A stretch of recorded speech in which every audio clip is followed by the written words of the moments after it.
When the demon god returns to life, the saint of the single flower will select 6 heroes, called Braves. Those heroes will get her crest of the 6 flowers and save the world. Adlet Mayer is a young boy who claims to be the strongest man in the world. Though he doesn't have any special powers, his fighting skills and techniques are totally exceptional. To prove himself worthy of becoming one of the 6 heroes, he interrupts the royal tournament in the Piena kingdom and challenges the semifinal players for a fight. The guards proceed to stop Adlet, but he throws poisonous needles and defeats all of them in mere seconds. Seeing this, the 2 powerful fighters take their turn to defeat Adlet. He dodges all the attacks and throws a bunch of smoke bombs to distract his opponents. Getting the chance, Adlet strikes the first with a fire blast and throws spikes to wound the other one's feet. The king finds his act as a disgrace to the tournament and orders his arrest. While Adlet stays in the cell, a beautiful girl comes over to meet him. She tells Adlet that after his arrest, Saint of Blades Princess Nashitania reached the final and won. The girl seems to be impressed by Adlet and asks about his background. Adlet had left his home at a young age so he could learn from his master Atro Spiker. He trained hard in the mountains to become powerful enough to beat the demon god. Adlet is confident to be chosen in the 3rd batch of Braves along with Princess Nashitania. The next day, Adlet gets sentenced to live the rest of his life imprisoned. Adlet decides to use some time to recover from his injuries and train further. After a few weeks, the Braves were selected, and Adlet was given the 6 flowers crest on his right hand. To Adlet's surprise, the maid arrives and turns out to be Princess Nashitania, who then rescues him from his cell. Both of them left Piena and set out on horseback in the direction of the land of the howling demons in order to find the other Braves and destroy the demon god. On their journey, Adlet gets to know more about the princess. Regardless of her status, Nashitania didn't live a luxurious life, as she was even sentenced to be executed. Fortunately, her divine powers of being a saint awoke at the right time and saved her. Beside finding the other Braves, Adlet and Nashitania have to beware of the Brave Killer, who is determined to kill all the potential fighters against the demon god. It takes them 10 days to reach the land of Gwenbyre. Adlet suggests hurrying up to their destination, but they get encountered by the fiends. The monsters are attacking the poor villagers. Adlet decides to slow down the fiends so Nashitania can kill them with her blades. He uses fire blasts and echoing flute to distract the fiends, and Nashitania finishes them off. A girl has been left behind in the village, and Adlet is determined to save her as well.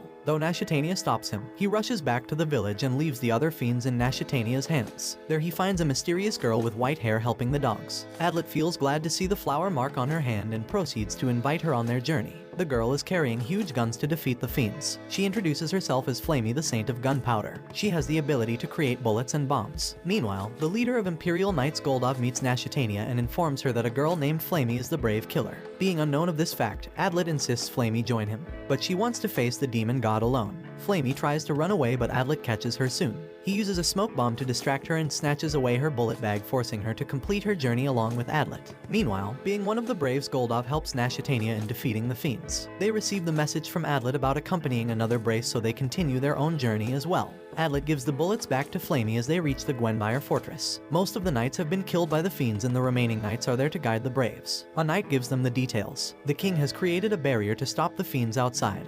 Once all the Braves have entered the land of howling demons, the barrier is supposed to be activated in the temple by one of the knights. However, if they get killed, then one of the Braves has to sacrifice himself to activate the barrier. Adlet and Flamey continue their journey but encounter Nashitania and Goldov, who at the first sight start attacking Flamey. Adlet shouts at everyone to stop. He pulls out Flamey's hand and shows that she's a Brave too. Nashitania still calls her a killer, and Flamey accepts it. She has killed several potential Braves to awaken the demon god. However, Adlet believes that if Flamey was an enemy, then she wouldn't be chosen by the Saint of Fate. He is so determined to save her that Nashitania gives in. The journey continues, but a bunch of flying fiends attack them on the way. Nashitania suggests Adlet to rush to the barrier temple while others will handle the fiends. Adlet does as said and reaches the temple. He uses a bomb to blast open the gate and gets attacked by some monsters. He quickly finishes the monsters and notices someone activated the barrier. Nashitania and others come inside. They all try different tactics to remove the barrier, but it's all in vain. Suddenly, a kid joins them. She's the Saint of Swamps, Chamo, who is also chosen as a Brave.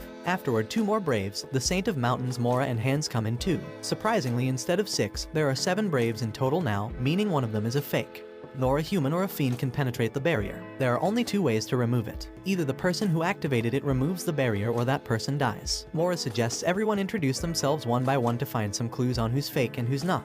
Adlet suspects Hans, as he's the strangest one and an assassin by profession, but he only came to fight the demon god in exchange for money, while the others suspect Flamey and tie her up. She asks to remove her eye patch, which reveals that she's a half-fiend. She was created to defend the demon god against the Braves. Though Flamey doesn't want to tell anyone why she changed her plan and wants to kill the demon god instead. Hans believes that she can't be the extra brave, otherwise she would have killed Adlet on her way. However, Hans suspects Adlet as the culprit because the barrier was activated as soon as he entered the temple. The temple's door can only be opened once and doesn't close afterward, and the one who opened it was Adlet. The rest of the Braves seem to be agreeing with Hans. Adlet says that there can be another way to enter the temple that must be used by the one who activated the seal. Mora has more information about the temple. It's like a sealed envelope. Once opened, it can't be closed the same way. There's no possibility of entering it through the ground or ceiling. Nashitania still trusts Adlet, but others don't agree with her and want to kill him. Adlet uses a smoke bomb and puts Flamey to sleep using a poison needle. Then he uses her as a hostage to run away. Hans throws a dagger at him that pierces through Adlet's back. He succeeds in escaping, but the pain from the dagger makes him fall unconscious. In his sleep, he remembers about the sweet time he spent with his sister and his friend.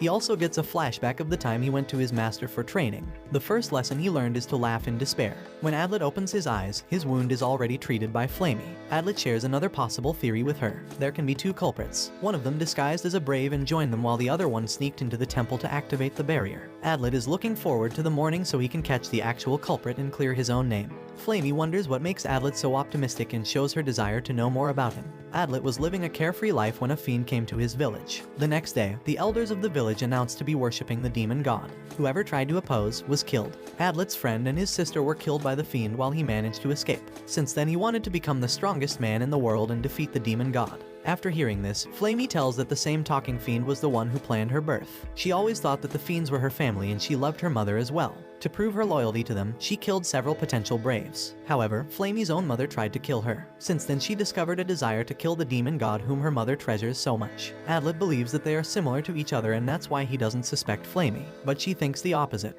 She finds Adlet as a better person. Flamey's goal is to take revenge against her mother, while Adlet doesn't have such grudges. He wants to become strong so he can protect everyone. Before leaving, Flamey gives Adlet a signal bomb which can be used to call her whenever he needs. The next morning, Flamey reaches back to the temple and tells others braves about her story. Mora suggests splitting up and finding Adlet while Hans is left behind to guard at the temple. Adlet wants to investigate the temple for clues, but Hans stops his way. Hans follows the body language of a cat, making him extremely flexible, and he dodges attacks easily. He takes out his dagger and pins down Adlet to the ground. Hans tries to make him speak about his plans, but Adlet uses a smoke bomb to escape. Hans recovers immediately and follows after. Adlet realizes that an average man like him can't beat a genius like Hans. Therefore, he decides to change his plan. He stops running and throws away all his weapons besides his sword.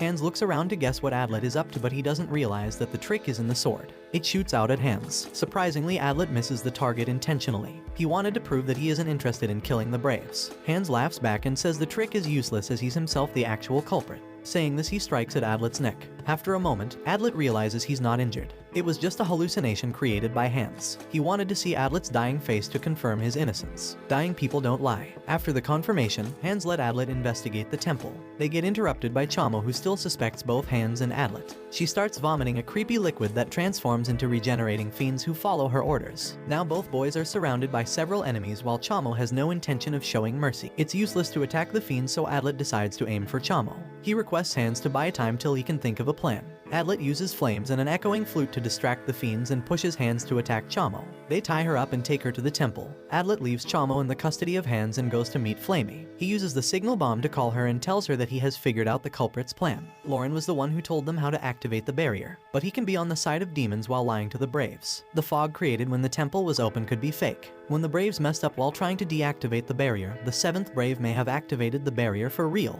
Adlet's hypothesis makes sense, but Flamey is still not convinced. She believes that it's impossible to create fake fog on such a large scale. The Saint of Fog spent years building the pillars that activate the barrier. Flamey decides to kill Adlet, but something about him makes her curious. She has never seen such a person who's so dedicated to protecting others. Flamey wants to know more about him. She points her gun at Adlet and warns she will shot him if he lies. She wants to know why he believes her. Adlet says that he has tried to throw away his feelings and take revenge against the demons, but he couldn't. One can never get rid of emotions and the ability to fall in love. Adlet has realized that he has fallen in love with Flamey, which makes him protect her at any cost. Meanwhile, Mara reaches back to the temple and calls Hans an idiot for believing Adlet. She uses the mountain echoes to send out a message. She lies to all the braves that Adlet injured Hans and ran away. Hearing this, Flamey keeps attacking Adlet. She sets out a signal that brings Mora over there too. Adlet hasn't given up on bringing back the feelings in Flamey. He stops running and surrenders. Afterward, he takes out a potion that can detect fiends. He has used it on the barrier seals but got no clues. That's how he proves that Flamey is innocent.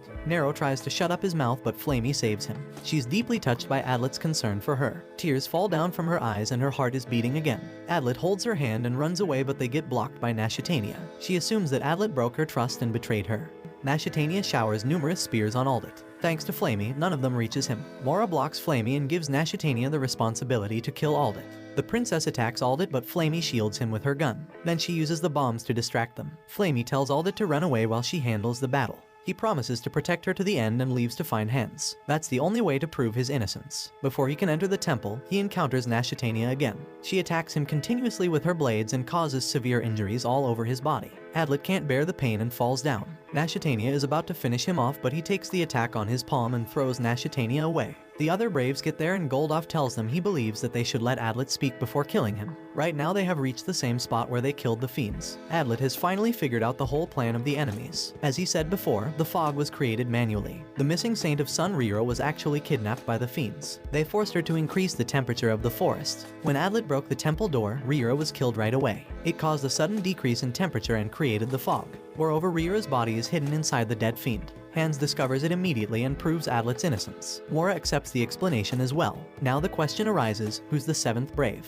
Everyone's suspicion goes toward Mora, but Chamo stops them at the right time. She brings 2 stone tablets found under the temple's floor. They got instructions to reactivate the barrier. One has to take out the sword and break the tablet at the altar. This reminds Adlet that the one who broke the tablet was Nashitania. She was also the one who tricked Adlet into reaching the temple first. Nashitania accepts the crime and reveals her plan. She wants to revive the demon god and create a peaceful world between the fiends and humans. It may take the sacrifice of thousands of lives, which Nashitania calls a small number. She's definitely insane. Adlet tells everyone to attack her, but she melts down and flies away in the air. It's an escaping technique used by high-level fiends. After the other Braves follow Nashitania, Flamey tells Adlet that he makes her wish to live more. That's why she wants to stay beside him. Before Adlet can answer, he falls unconscious and opens his eyes later in the temple. The barrier was removed by Nashitania before she escaped. The Saint of Blood Rolonia joins them too and claims to be a brave, leaving them with 7 Braves once again. Adlet believes that they can't waste more time as the fiends are rushing towards the forest. He requests the King of Gwenmire to activate the barrier again. Now the 6 Braves and the 7th fake one are stuck in the land of howling demons. They can't get out till they defeat the demon god. This is all for this anime. Give the video a like.